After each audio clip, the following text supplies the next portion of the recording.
భారత ఉపరాష్ట్రపతి సిపి రాధాకృష్ణన్ తిరుమల తిరుపతి పర్యటన ముగిసింది. కలియుగ వైకుంఠనాథన్ దర్శించుకుని ప్రత్యేక పూజలు నిర్వహించిన అనంతరం ఆయన ఈ రోజు తిరుగు ప్రయాణమయ్యారు. రేణిగుంట విమానాశ్రయం చేరుకున్న ఉపరాష్ట్రపతికి ఆంధ్రప్రదేశ్ ప్రభుత్వం తరపున మంత్రులు మరియు ఉన్నతాధికారులు సాధారణంగా వీడ్కోలు పలికారు. దీనికి సంబంధించిన పూర్తి వివరాలు చూస్తే భారత ఉపరాష్ట్రపతి సిపి రాధాకృష్ణన్ తిరుమల శ్రీవారిని దర్శించుకుని మొక్కులు తీర్చుకున్నారు. భక్తి శ్రద్ధలతో నిర్వహించిన ఈ పర్యటన అనంతరం ఆయన రేణిగుంట విమానాశ్రయం చేరుకున్నారు. అక్కడ ఉపరాష్ట్రపతికి ఘనమైన వీడ్కోలు కార్యక్రమం నిర్వహించారు.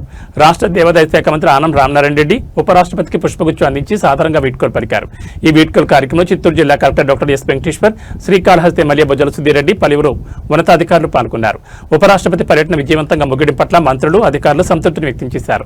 విమానాశ్రయం వద్ద భారీ భద్రతా ఏర్పాట్ల మధ్య ఉపరాష్ట్రపతి ప్రత్యేక విమానంలో ఢిల్లీకి బయలుదేరి వెళ్లారు. మొత్తానికి భారత ఉపరాష్ట్రపతి తిరుమల పర్యటన ఆధ్యాత్మిక వాతావరణంలో ప్రశాంతంగా ముగిసింది. తిరుగు ప్రయాణంలోనూ ఆయనకు అధికారిక లాంఛనాలతో ఘనంగా వీడ్కోలు పలికిన తీరు ఆకట్టుకుంది.